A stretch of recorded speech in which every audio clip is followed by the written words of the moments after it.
Welcome to Workstyle Stories, because life changes and every life is different. This week we're talking about your purpose and how having a sense of purpose in your work doesn't always lead to complete fulfillment. Workstyle has a role to play in achieving that. Before we get into it, I'm going to introduce, or in fact I'm going to allow her to introduce herself. Tell us, Q, who you are, where you are and what you do.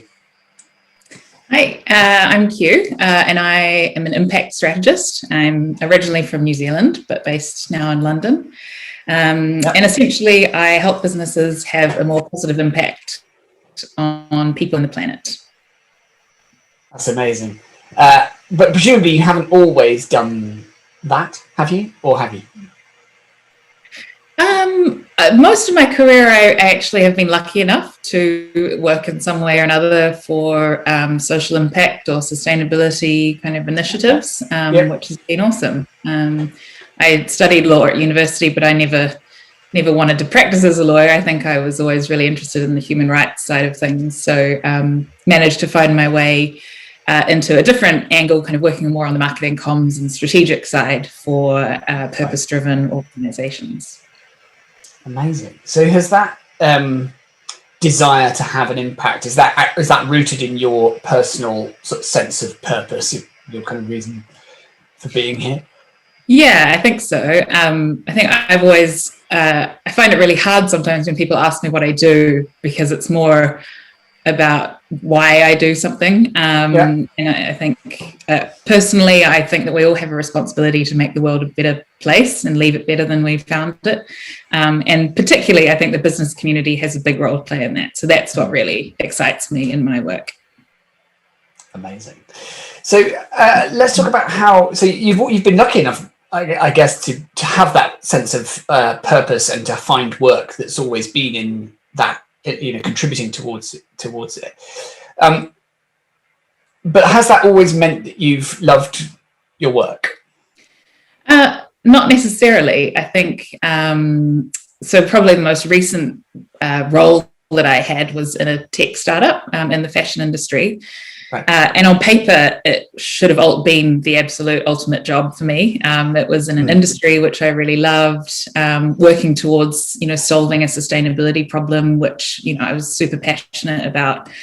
But something didn't feel completely right. It felt sort of like I was always failing. And it was really tough, and it wasn't a very enjoyable feeling to have when you go to work every day.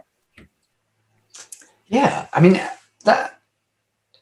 are you able to pinpoint why you felt that way? I mean, I think I understand more now. I think at the time it was hard because I'm not the kind of person that gets really stressed with lots of work, and I knew that I was signing up to that in a startup. It's a busy, fast-paced environment, and you're constantly trying to please investors and customers, and you try to do everything right from the very beginning. But I think in hindsight, I was more stressed about the way that we were working, and I felt like as a team, we sometimes weren't reaching our potential, or, we had all these amazing ideas and things we could do to change the world, but something about the office culture or the way we worked didn't allow us to have that impact. Interesting. What a shame. So did that come to a head at any point? Did you kind of go, do you know what, enough's enough? Or what was the kind of the lead up to that? Yeah, I think it took me a long time because, as I say, it was, everything else about the job I loved in the business and the industry.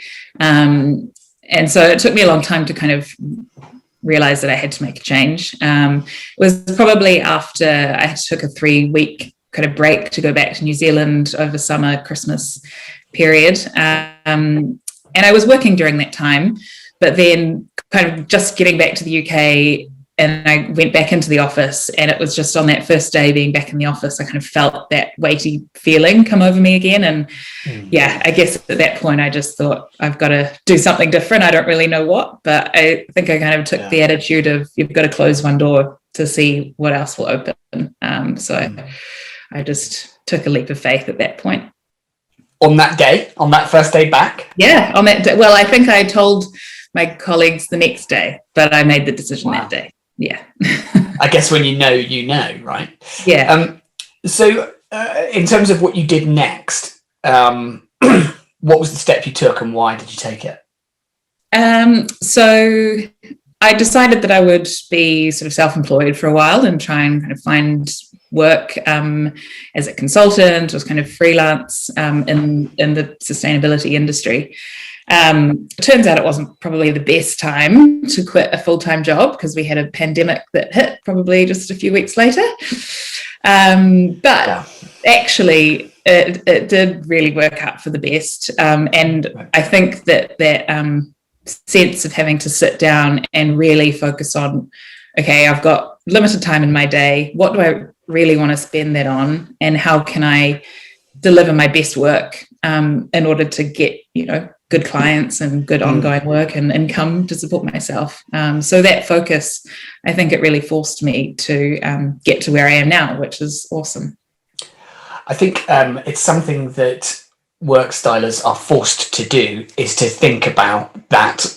So rather than rely on being told, when and where to work and being given the work to do, it's much more on you to define it for yourself, at least to have an ambition of what it is. Which for you, already with a clear sense of purpose, I think probably helps as a starting point. If you know why you're working, it can help you decide how you want to work, what type of work you want to do, and ultimately when and where you do it. And those things are all connected, right, in the creation of work style. So what's your work style like now? I had a baby last year, so it's slightly changed. Thank you. But pre-baby, I'm very much an early bird, so I would often get up sometimes 4 or 5 o'clock in the morning. And I kind of do my best thinking work at that time of day. And then I really like running to think as well. So I kind of wish I had done this more in previous jobs. And I think going forward, it's something I will do. But if I really need to nut through a problem, I'll often go for a run and spend an hour or two thinking about that. So I'm kind of working while I'm exercising. And then you can, and then I get back and sit at my desk, and it's much easier to write something down. So do you just run until you've solved it? Is it a case of just the harder the problem, the longer the run? Yeah, when I'm really fit, I do. At the moment, I'm not so fit, so I'm sort of limited to like half an hour to solve the problem within that time. Absolutely. Well, that sounds great, and really clear understanding of yourself and how you work best. Brilliant. And so do you feel different versus, how it felt back then? Yeah, I think, your point about being really organized. I don't think I was ever as organized in a sort of more traditional job than when I started working for myself and had to take responsibility for that. So I feel like I'm much more purposeful in what I do, which is a really nice feeling. I think compared to before as well, it was really easy to blame the system. And, if you didn't feel like you delivered something perfectly, you could kind of easily say, oh, well, I don't know, this thing at the office was bothering me, or I didn't get enough time in that day. Whereas now I take full responsibility for that and I set my own work parameters. So I kind of know it's on you, isn't it? Yeah. That's great. Q, thank you so much for sharing your Workstyle story. Unbelievably, we've run out of time already. But I couldn't be more grateful to you. Thank you so much indeed. And thank you everybody for continuing to tune in to hear our Workstyle stories. We will hopefully see you again next time. Bye-bye for now. Bye-bye. Thanks. Bye.